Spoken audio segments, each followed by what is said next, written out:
Good morning students. हम तंत्रिकी नियंत्रण एवं समन्वय के बारे में पढ़ रहे हैं, जिसमें आज हम अध्ययन करेंगे प्रतिवर्ती क्रिया और प्रतिवर्ती चाप के बारे में। प्रतिवर्ती क्रिया क्या होती है और प्रतिवर्ती चाप किस प्रकार बनता है। जब भी हमारे शरीर के किसी भी अंग में अचानक कोई गर्म चीज़, ठंडी चीज़, नुकीली चीज़ या अननेसेसरी का चीज़ जो हमको नुकसान पहुंचा सकती है, वो हमारे ऊपर इफेक्ट डालती, तो तुरंत हम बिना सोचे समझे उसके प्रति प्रतिक्रिया करते हैं। फॉर एग्जाम्पल के लिए मान लीजिए आप बहुत ध्यान से पढ़ाई कर रहे हैं और अचानक से आपकी आंखों सामने आ जाए तो आपकी आंखों की पलकें अपने आप बंद हो जाती है। इसी प्रकार अगर आपका हाथ गर्म चीज़ में लग जाए तो आप तुरंत अपने हाथ को हटा लेते हैं। ऐसी बहुत सारी क्रियाएं हैं जिसमें हमको अपने मस्तिष्क से सोचने समझने की आवश्यकता नहीं होती है, बल्कि हमारा शरीर अपनी रक्षा के लिए स्वयं ही प्रतिक्रिया कर देता है। तो ऐसी क्रियाओं को प्रतिवर्ती क्रिया कहते हैं। जैसे कि अभी हमने बताया है ना, जो भी चीज़ है वो हम अचानक से कोई डरावना जानवर आ जाए तो हम वहाँ से भागने लगते हैं बिना सोचे समझे। आग वगैरह में या गर्म चीज़ में हाथ लग जाए तो हम हाथ को हटा लेते हैं। आँखों में अगर धूल के कण आ जाए या कुछ अननेसेसरी आ जाए तो पलकें अपने आप बंद हो जाती है। ये सब हमने अनुभव किया है।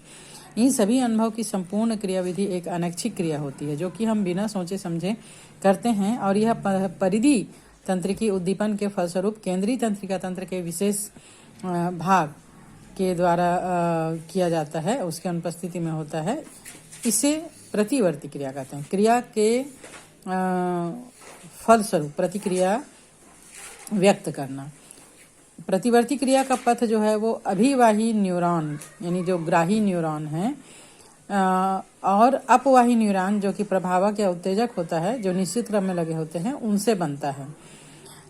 फॉर एग्जाम्पल के लिए जैसे हाथ को हमने गर्म चीज़ में टच किया तो हाथ को जैसे ही टच करेंगे वहाँ पर जो न्यूरॉन है वह न्यूरॉन ग्राही होगा, जो गर्मी के उद्दीपन को ग्रहण कर रहा है, और यह न्यूरॉन जो है वो मेरुरज्जु तक जाकर वहाँ से आदेश लाएगा कि हाथ को हटाना है। तो हाथ के मसल्स को हटाने वाला जो प्रभावक या उत्तेजक न्यूरॉन है वो मसल्स को संकुचित कर देंगे और हाथ को वहाँ से हटा लिया जाता है।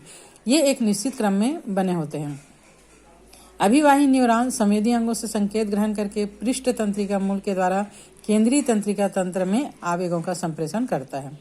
प्रभावक प्रेरक न्यूरॉन तब संकेतों को प्रभावी अंग तक पहुंचा देता है, और इस प्रकार उद्दीपन और प्रतिवर्ती क्रिया मिलकर प्रतिवर्ती चाप का निर्माण कर देते हैं। जैसे कि यहाँ पर डायग्राम में शो किया गया है इस प्रकार।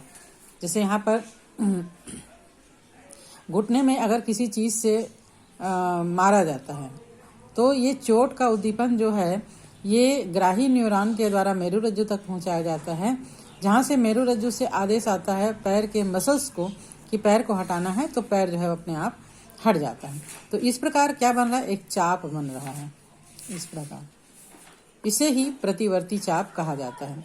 जैसे यहाँ पर दिया गया है, ये उद्दीपन हमने भेजा तो मांसपेशी में ग्राही न्यूरॉन है जो कि इस उद्दीपन को अभिवाही पथ के द्वारा मूल पृष्ठ मूल गुच्छिका से मेरुरज्जु तक पहुंचाता है, और यहाँ से ये जो है वो प्रेरक या अपवाही तंत्रिका कोशिका के द्वारा अपवाही पथ बनता है, जो कि यहाँ पर प्रेरक तंत्रिका कोशिका का अंत है मांसपेशियों में, और मांसपेशियाँ जो है वो संकुचित हो जाती है और प्रतिक्रिया के फलस्वरूप पैर वहाँ से हट जाता है। इस प्रकार प्रतिवर्ती क्रिया यानी रिफ्लेक्स एक्शन का आर्च या चाप बनता है। नेक्स्ट हम पढ़ते हैं संवेदिक अभिग्रहण एवं संसाधन के बारे में।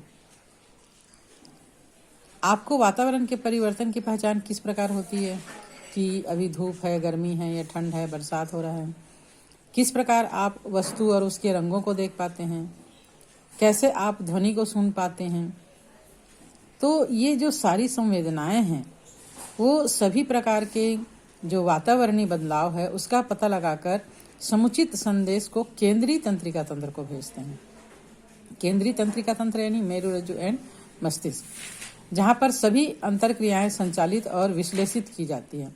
जैसे अगर हम कोई आवाज़ को सुन रहे हैं कान के द्वारा तो वो मस्तिष्क तक भेजा जाएगा, जहाँ पर इसको विश्लेषित किया जाएगा कि ये किस प्रकार का आवाज है, कर्कश आवाज है या सुरीली आवाज है या जो भी है ना। इसके बाद संदेशों को मस्तिष्क के विभिन्न भागों या केंद्रों तक भेजा जाता है और इस प्रकार वातावरण के बदलाव को हम महसूस करते हैं। आवाज की संवेदना है, देखने की संवेदना है, रंगों का अनुभव है, सुगंध का अनुभव है या ठंडी, गर्मी, ताप इत्यादि का अनुभव हम करते हैं।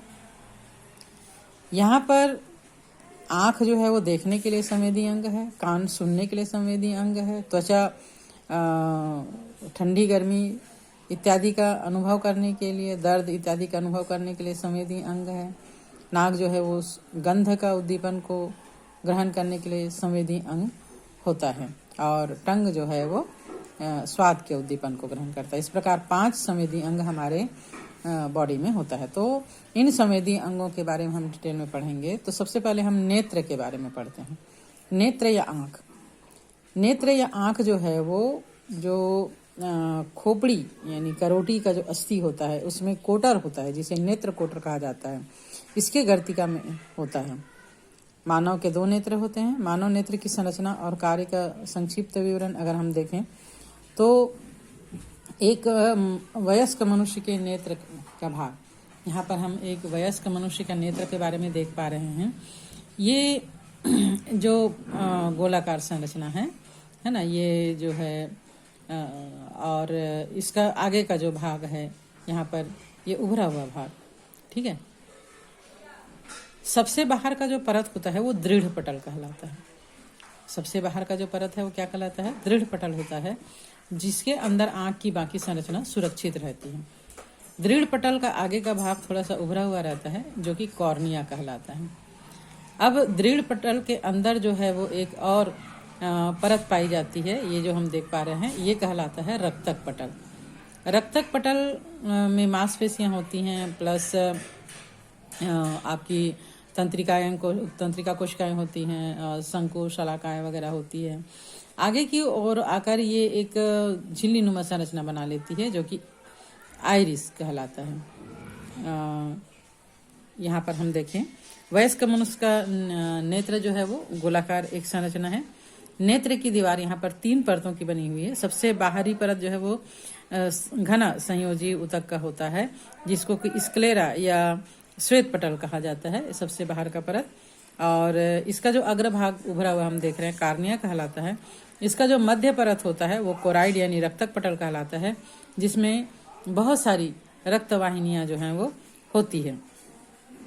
और ये जो है वो हल्के नीले रंग का या काले रंग का या भूरे रंग का, अलग अलग रंग जो होता है ना हमारे नेत्र का, उसका ये इसी के कारण होता है। नेत्र गोलक के पिछले 2/3 भाग पर कोराइड की परत होती है, और लेकिन ये अग्रभाग में मोटी होकर पक्षाभ का, ये जो है वो कोराइड की परत है जो कि अग्रभाग में होकर पक्षमाभी का या सिलियरी बॉडी का निर्माण कर देती है। पक्षमाभी का आगे की ओर निरंतरता बनाए हुए वर्णक युक्त अपारदर्शी संरचना आइरिस बनाती है। ये हमारे नेत्र में जो बीचों बीच का भाग को छोड़कर और बाकी जो काला या भूरा या जो भी कलर दिखता है वो आइरिस होता है ना। तो ये आंख का रंगीन देखने योग्य भाग होता है। नेत्र गोलक के भीतर पारदर्शी क्रिस्टली लेंस रहता है जो कि तंतुओं द्वारा पक्षाभ पेशी से जुड़ा हुआ रहता है। लेंस के आगे आइरिस से घिरा हुआ एक छिद्र होता है।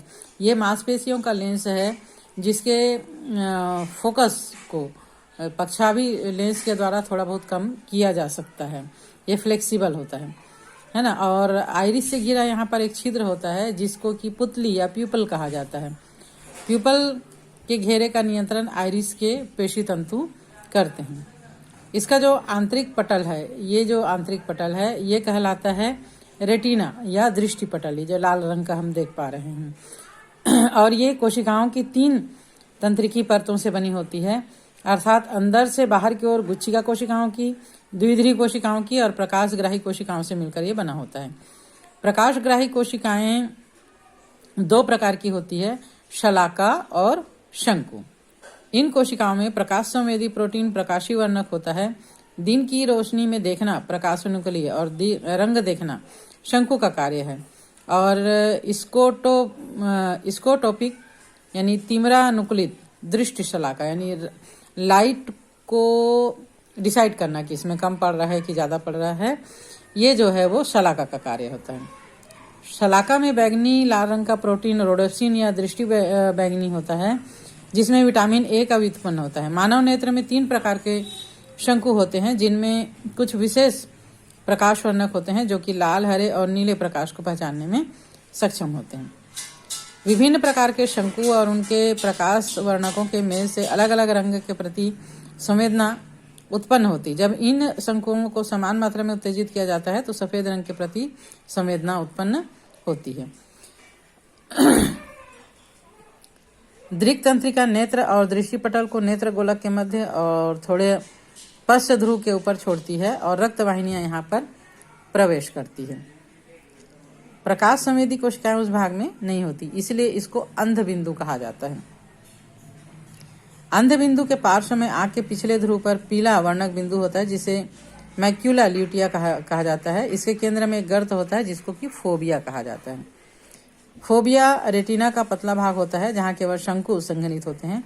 यह वो बिंदु है जहाँ दृष्टि क्रियाएं यानी दिखाई देना अधिकतम होता है। ये यहाँ पर ये पीत बिंदु होता है जहाँ पर सबसे ज्यादा दिखाई देता है।